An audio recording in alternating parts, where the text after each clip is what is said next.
Hi friends, Mahanadi சீரியலில் நாளைக்கு என்ன நடக்க போகுதுன்னு பார்க்கலாம் வாங்க. வீடியோக்குள்ளே போகலாம். நம்ம சேனல் இன்னும் சப்ஸ்கிரைப் பண்ணாதவங்க சப்ஸ்கிரைப் பண்ணிக்கோங்க. காவேரி குழந்தை விஷயத்தில் அழுது புலம்புனதுனால விஜய் சமாதானப்படுத்தி காவேரி தூங்க வச்சுட்டு வெளியே யோசிச்சுட்டு இருக்காங்க. அப்படி ஏதாவது நடக்குமோ அப்படின்னு சொல்லி அந்த ஆழ்ந்த யோசனை, பாப்பாவை பற்றி ஆழ்ந்த யோசனை பண்ணுறதுனால தான் குமரனோட அம்மா வந்ததை விஜய் கவனிக்க தவறிடுறாரு. அவங்க போட்ட சத்தத்தில் சாரதா அம்மாவும் வெளியில் காவேரியோட வீட்டில் தான் யாரோ இருக்காங்கன்னு ஃபுல்லாக சர்ச் பண்ணி பார்க்குறாங்க. யாருமே இல்லை. அதனால் சாரதா அம்மா, சரி நீ படுத்துக்கோடி, பார்த்து பத்திரமா இரு, யாரோ வந்தாங்கன்னு அத்தை தான் சொன்னாங்க, நீ பார்த்து பத்திரமா இருன்னு சொல்லிட்டு சாரதாவும் கிளம்பிடுறாங்க. காவேரிக்கு ஒரு நிமிஷம் உயிரே போயிடுது.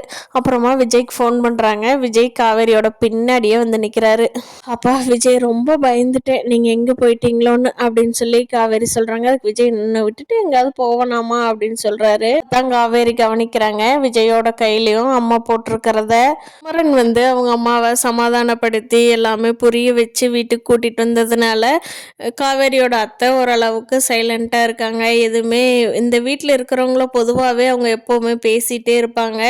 இந்த டைம் குமரன் அட்வைஸ் பண்ணினதுனால கொஞ்சம் அமைதியாக இருக்காங்க. தாத்தாவும் பாட்டியும் அவங்க வீட்டில் பேசிகிட்டு இருக்காங்க.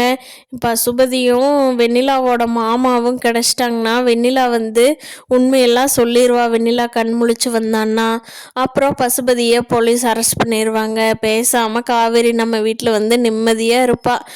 இப்போ பாருங்க, விஜய் ஒரு பக்கம் ஒளிஞ்சிட்ருக்கான், காவேரி ஒரு வீட்டில் வெண்ணிலா ஒய்ஃபுன்னு சொல்லி அவள் ஹாஸ்பிட்டலில் அவளுக்கு மட்டும் சரியாயிடுச்சுன்னா போதும், என்னை தள்ளி விட்டது பசுபதி தான் சொல்லி போலீஸில் சொல்லிடுவா. என்னதான் நம்மளுக்கு நேரமோ போங்க, விஜய் இவ்வளோ கஷ்டப்படுறான் அப்படின்னு சொல்லி தாத்தாவும் பாட்டியும் புலம்பிட்டு இருக்காங்க. நிவின் ஆஃபீஸ் போயிட்டு யமுனாட்ட டிஃபன் ரெடியா யமுனா அப்படிங்கிறாங்க. யமுனா சொல்கிறாங்க, அந்த ரெடி பண்ணி வச்சிட்டேங்க, எடுத்து வைக்கிற, சாப்பிட்றீங்களா அப்படிங்கிறாங்க. நிவின் கொஞ்ச நேரம் உட்காரு, பேசிகிட்டு இருக்கலாம் அப்படிங்கிறாரு.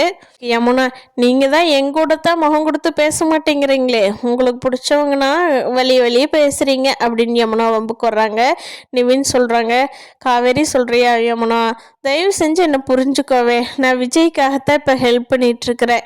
நீ சொல்கிற மாதிரி இருந்ததுன்னா நான் இப்போ விஜய் கண்டுபிடிக்கிறக்காக ஹெல்ப் பண்ணுவேன்னு நீயே சொல்லு, கொஞ்சம் யோசிச்சு பார்த்து பேசு யமுனா.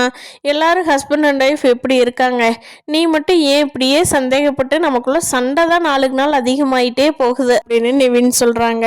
நிவின் யமுனாட்ட சொல்கிறாங்க, நீயே பாரு யமுனா, குமரன் அண்ணாவும் கங்கா அண்ணியும் எப்படி இருக்காங்க, விஜய் காவேரி எப்படி ஒருத்தருக்கு ஒருத்தர் விட்டு கொடுக்காம இருக்காங்க, அந்த மாதிரி இருந்தால் தானே குடும்பம் பார்க்குறக்கு அழகாக இருக்குது, நீயே யோசனை பண்ணி பாரு அப்படின்னு சொல்லி நிவின் யமுனாவுக்கு அட்வைஸ் பண்ணுறாங்க.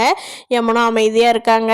அட்வைஸையாவது கேட்டு பொறுமையாக காவேரி மேலேயும் நிவின் மேலேயும் சந்தேகப்படாமல் இருப்பாங்களா அப்படிங்கிறத வரும் வாரங்களில் பார்ப்போம் ஃப்ரெண்ட்ஸ். இந்த வீடியோ பிடிச்சிருந்தா லைக் பண்ணிக்கோங்க. நீங்கள் என்ன நினைக்கிறீங்கன்னு கீழே கமெண்ட் பண்ணுங்கள். தேங்க்யூ.